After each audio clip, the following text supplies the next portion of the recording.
Have you ever been called Jethro Tull? Death Row. No, we haven't been called Death Row, but in our next incarnation as a hardcore, cover band, sort of slash heavy metal band. Yeah. Then I think that'll probably be an appropriate name. Yeah, and you've worked with Todd Rundgren, Lou Reed, Bette Midler, and Eddie Van Halen, among some other ones. Now, do you keep in touch with any of these people? Usually, I mean, I suppose the number of people that I've played with over the years, there's so many people that there's people that you cross paths with, again, sometimes professionally, sometimes personally, but sometimes I see them, I run into them in social circumstances. Occasionally, like Todd Rundgren did actually some gigs supporting Jethro Tull a couple of years ago. Yeah. I saw him. I haven't seen Lou for a few years, or Bette for a few years, but it's kind of hard with our schedule. We work so much, and we are, when we're not working, there's a lot of outside projects I'm involved in, my own writing projects, some of other people's solo records, so there's a lot of things that I have a career outside of the band as well, so then I try to have some time just to have a quiet personal life, and so if I was to try to keep in touch with all the people that I've worked with over the years, that would be a full-time job. Yeah. And have you ever come across any people that you were supposed to work with, or that you have worked with, that are rude, or anyone that sort of you weren't able to get something done with? No, not really in terms of people that I've worked with, but there are people that I have met who I've professionally admired, and sometimes you're not always glad you meet those people. Oh, yeah. Because occasionally, sometimes they can be a little rude or off-putting, but I can understand that when you're on the road and you're traveling. Some people have bad days sometimes. Oh, yeah. Traveling is very taxing. People just look at what we do, the 2 hours we're out there, and think that, oh, that's a pretty easy job, but so much amount of preparation that goes into those 2 hours is a huge amount every single day, repeated. Oh yeah, now on every day that we play. Is this the longest or the biggest tour you've been on? Because apparently you're going to be touring Israel and a bunch of European countries, and you're here in North America now. Has this been the biggest tour for you, or have you been on longer ones? No, we try to make the tours a little more humane in terms of the lengths now. We try not to tour more than 3 or 4 weeks consecutively. We all have families and we all want to be home for a little bit of time. So after we finish here in North America, we have a couple of months off before we start next year. Next year will actually mark the 40th anniversary of the inception of Jethro Tull. So there's quite a lot planned, but I think it's going to be starting in England and then Europe, then America, India, maybe some other places. But the longest tour that would have been considered a tour, though it didn't happen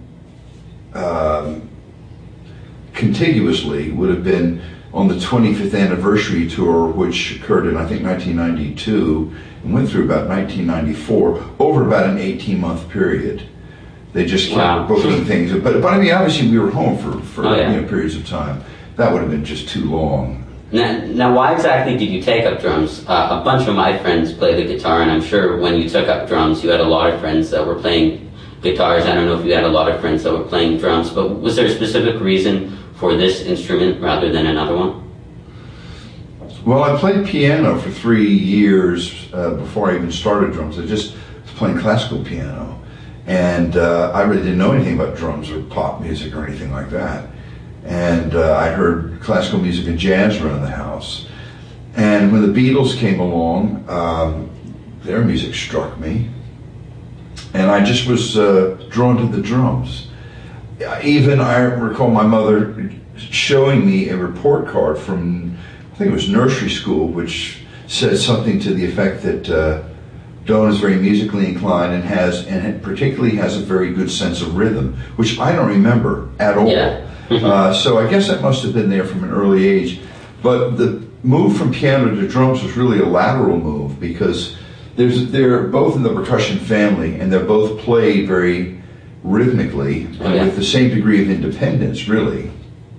So piano and drums are quite related. But once I started playing, the drums are easy initially for anybody to sit down and do a very simple beat. But quite quickly, they get very difficult right away. As soon as you start to really study them and learn about independence and all of the rudimentary factors that go into learning how to play correctly, and being able to just sit and move from your practice pad to a drum set and actually make that musical and actually play in a band effectively, because the drummer is really the guy that's got to make the whole thing kind of move and feel right. So there's a lot of things that are nuances about the instrument that take a long time to develop, I would say, and probably is something that I still feel like I'm continuing to develop that and learn about all the nuances about feel and timing and being very, very aware of tempo all the time. Now, were your parents supportive of your choice to have a career in music? Because I know of a lot of parents who, if their kids went into a career involving arts or music, you know, that would be their worst nightmare. Well, to be honest, they weren't particularly supportive initially. There really was nobody in my immediate family who really was musically that gifted. My sister played guitar. But she doesn't do that professionally. My father's a writer, and he could understand what I wanted to do, but I think he also realized at the same time that if I was to pursue that, the life of an artist can be at times very precarious. So he worked as a publisher and an editor as well while he was writing books. So that he understood what it took. So there wasn't, I don't think they wanted to be discouraging to me, but I remember taking this aptitude test in high school, and the head of the upper school said, I did pretty well on this, and he said, well, Doane could be a doctor or a lawyer or, a scientist or an oceanographer. Those professions came up. So we don't really understand why he wants to be a musician. And I thought, it takes just as much application and discipline to be a good musician as it does to be a good doctor, lawyer, scientist, oceanographer, whatever. Yeah. And I resented the implication that somehow music was this easy line of work that you could just fall into. Yeah. So my school was not supportive either, and they were actually actively discouraging to me because they thought I should be doing something better with my life. And I was determined that I would be able to make it work. And I always thought I would be successful, but let me clarify this. I never thought I'd be successful. I wasn't thinking about it in terms of money or notoriety or any of that sort of thing.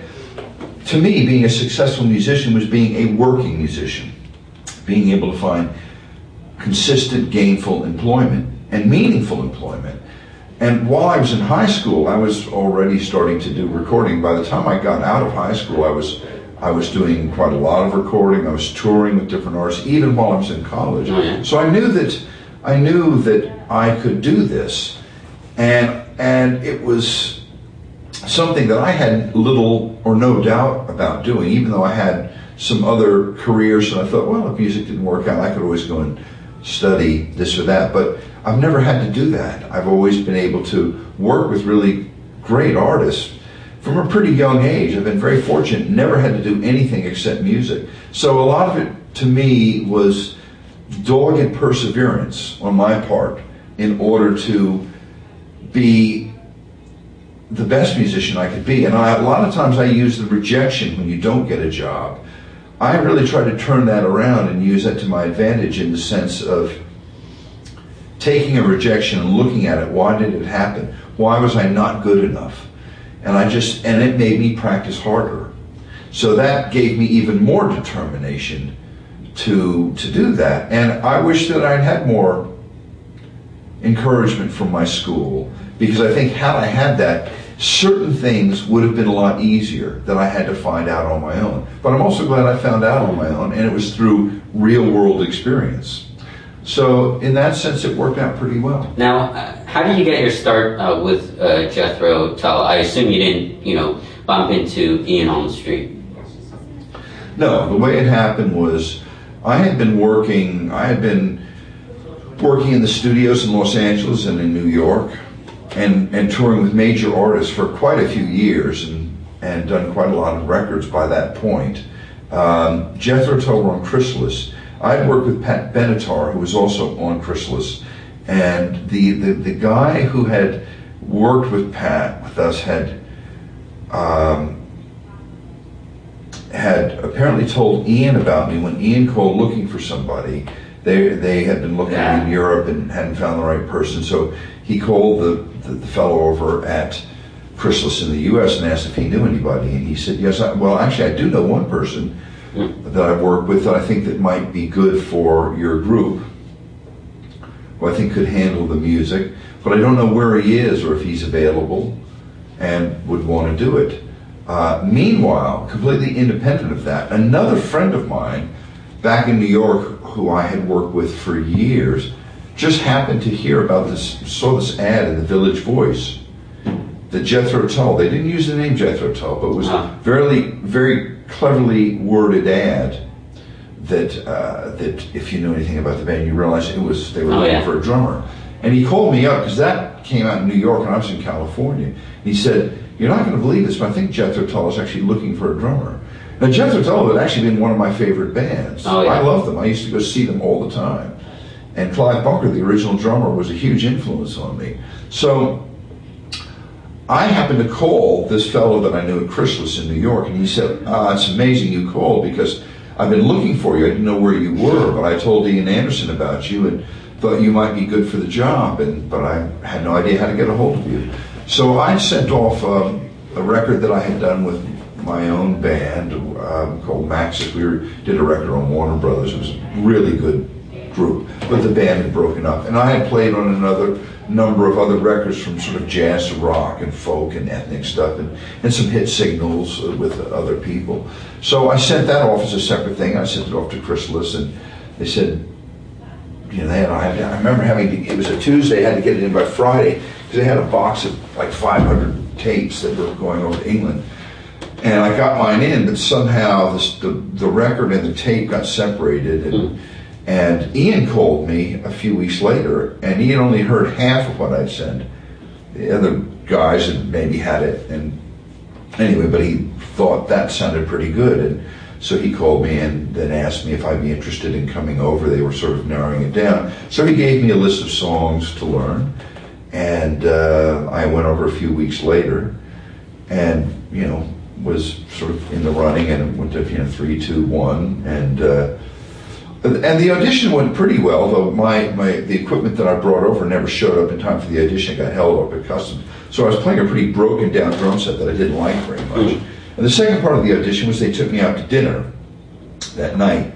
I think they just wanted to see what kind of guy I was, and if they could get on with me for the next 6 months.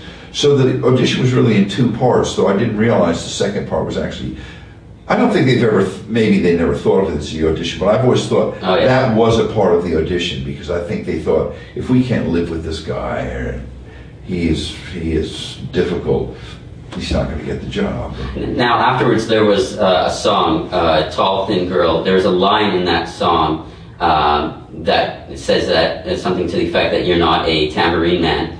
How was that line, how did that line come about? Well, you're taking, of course, it out of context a little bit. The song is about, it was based on an Indian restaurant that Ian and I used to go and eat lunch at in London called the Mumtaz, and there was this waitress who was this very tall, thin Indian woman, quite beautiful, and I remember we invited her to one of our gigs anyway, and so Ian extrapolated a bit on that story and the fact that I remember being very taken with her, and if I memory serves me correctly, I don't think, even though we left her tickets and passes at the box office, I don't think she showed up. No. Anyway, but he got a song out of it, and I think the tambourine part happened to rhyme with something else in the song, because I play a lot of tambourine. Yeah. And now you're working with, after you joined Jethro Tull, you've been working with other artists. I read that you're working with Buckethead now. That's correct. Well, you're going to be working with. I'm going to be working on some tracks with Buckethead. That's coming up with a fellow named Travis Dickerson, and I have done a lot of projects together. He's doing this project with him and Buckethead. They've done a few things together, and there's several tracks which he's asked me to play on. No. Do you think he's going to be wearing the bucket and the mask? No, when he's I don't recording? think Buckethead wears it in the studio. I think he'll probably show up and probably look a bit like you. Now, one last question. What do you think of the direction of music these days? We have online file sharing. A lot of people are downloading music online. In Canada, it was ruled to be legal to download music for your own personal use, but in the US, there's a bit of a fiasco. Some musicians have okayed this. Some musicians have said this is horrible. We had Gene Simmons last week saying that college students should be taken out of their houses. They shouldn't be able to live because of what they're doing, and they're making so many people lose their jobs. What do you think of this online file sharing fiasco? That's a huge question. I'm of two minds about this, because on one hand, I understand it. Because for instance, if I just look at simply restricting it to Jethro Tull fans, the people who perhaps pirate and bootleg our stuff, the real true fans will get all the bootlegs, buy all the live things and stuff that comes across the internet that somebody's recorded at a concert or even taken off a CD. But the real fans will still buy the record. It has affected us greatly, the impact of the internet, because of so much file sharing. Obviously, it's affected us and everybody. On the other hand, and I'm not saying that it should be given away free any more than I think that I wouldn't expect to download a movie or somebody else's album and not pay for it.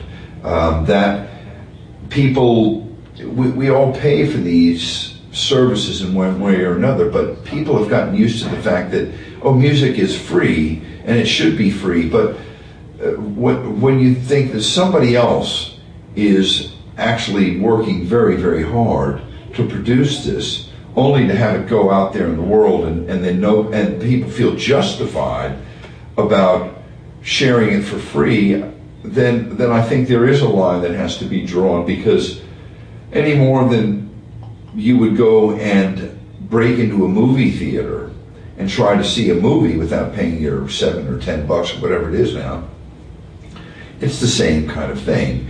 And it's the question about stealing intellectual property, whether it's a book that gets published. I mean, there was all that hoo-ha about before the Harry Potter, the last one came out, and then people were saying that they had it online. Some people were actually making it up and distributing it online. And so a lot of people are saying, well, J.K. Rowling's got hundreds of millions of dollars. Why is anybody crying for her? But it's really the principle of it, because it also applies to the person at the very bottom of that food chain, whether it's books, movies, music, that has got their little indie band, and they're trying to get people to listen. And perhaps now, because of the big retail record stores closing down, one of the few ways they have to market their music and get it out there is the internet. So those people really get cheated, the people who really are just starting out and trying to make some money, and yet finding that they're traveling around in the back of a van, playing for 50 people a night, and yet people are still taking their music and not paying for it. I bet they don't feel too great about that. Oh, yeah. So I have empathy for that. On the other hand, I like to think, though I know this is not realistic, that a lot of people who, at least in the case again of Jethro Tull, buy our music, they might share files of live things, whatever, that we're never going to put out but a live concert, just the way the Grateful Dead sanctioned that for years. But I do think that there's a point where people really have to take responsibility for that. So it's a very difficult question, because we're in an industry where, you know, we're seeing basically the downsizing and outsizing of the whole industry to the internet. There's very few places. I was looking for an obscure record the other day. The only place I can go in my area is go to the Best Buys or Fry's Music. They only carry the major labels. They're not going to carry all the interesting offbeat sort of records. So, you know, I tend to try to find stuff at Amazon.com or wherever and buy these things. And there's a convenience factor to that.